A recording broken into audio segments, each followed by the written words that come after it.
And in the FBI's view, the top domestic violent extremist threat we face comes from racially or ethnically motivated violent extremists, specifically those who advocate for the superiority of the white race.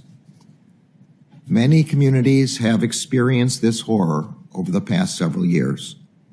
A man who wholeheartedly disagrees with the AG, Christopher Harris, the Executive Director of Unhyphenated America, joins us. Christopher, thanks so much for coming back on the program. Let me just get right to it. What's your reaction to the AG's comments? It's despicable that the Attorney General of the United States is stoking the flames of racism in the United States of America right now, especially when he has access to the facts and he's telling a lie. It's an outright lie, Dan. The average black person, we'll just speak specifically of black people, the average black person is not walking around in fear of white supremacy. How can they be when the average black person lives in a predominantly black neighborhood, Dan?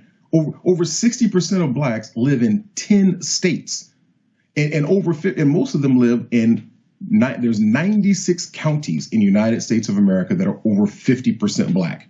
Those are the numbers. So if you're living in a predominantly black neighborhood, are you trying to tell me that you're actually living in fear of a couple of good old boys strolling through your neighborhood, robbing, raping, stealing, killing, pillaging? Is that what you think? Like Vikings are going to come through? I don't think so. Nobody's going into Brownsville, Brooklyn, New York. A bunch of white guys in penny loafers or hoods or whatever they might be wearing are not going into Brownsville, robbing, raping, stealing, and killing of black folks. And so this is the ridiculous narrative. It's despicable that the Attorney General is out there promoting this. I mean, I have my opinion on why they're doing this, but I want to hear yours. Why would the left, why would this administration specifically continue to push this narrative which creates a race war? Well, because it's beneficial to them, right? You know, who gains, who benefits from it? They benefit, the left and the Democratic Party, which is the same, one and the same, right? They benefit by having people at each other's throat. As I talk about all the time, that it's nothing but the Marxist dialectic. They're constantly trying to pit two different groups of people against each other, usually based off of the most superficial aspects of our humanity, like, for example, the color of our skin. And so they want to put black against white. They want to put male against female. They want to put old against young or rich against poor. They have to keep that strife going because that's how they stay in power. They want to make sure that they're distracting you with the left while the right is doing something else. It's the whole sleight of hand that they're doing. We should be paying attention to what kind of bills are being passed in Congress during this time, because every time they do this, they're sneaking something underneath the table in Congress.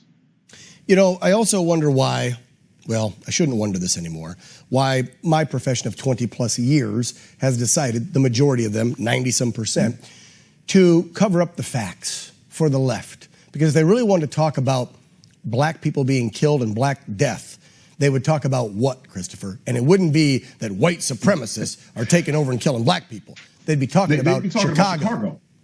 Thank you. Chicago, like what, 40, I think something like 4,100 people. See, here's the thing. We talk about like gun violence. And this is, once again, it's the misuse of facts. Gun violence, they want to talk about the number of, what, 36,000 people died from gun violence. But they don't tell you the fact that over 2/3 of those people used a firearm to commit suicide.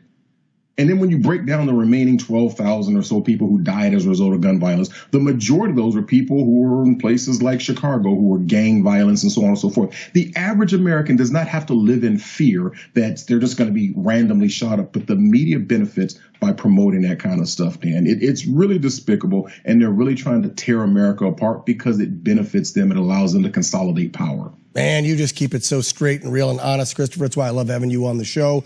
And to your point right there, if it bleeds, it leads. That's why CNN and the rest of those scumbag activists at the mainstream media decide to cover what they cover and omit what they omit, because it's got to bleed so they can get ratings up and make more money. Look, CNN just tanked since Trump's been out of office, right? They're down 30-40% in the ratings. So let's stoke the flames of racial divide. Christopher, I want folks to read your articles, your opinion pieces, your blogs. Where do they go? Because your stuff is always so honest and true. They can go directly to the website, since all the social media places are blocking us, Dan. So they can just go directly to unhyphenatedamerica.org. So it's, once again, unhyphenatedamerica.org. Glad to have you guys tune in, and appreciate it if you should like and share and subscribe. Christopher, thanks for coming on the program. Appreciate it. Please, sir, have a safe and restful weekend. You take care. Thank you, Dan.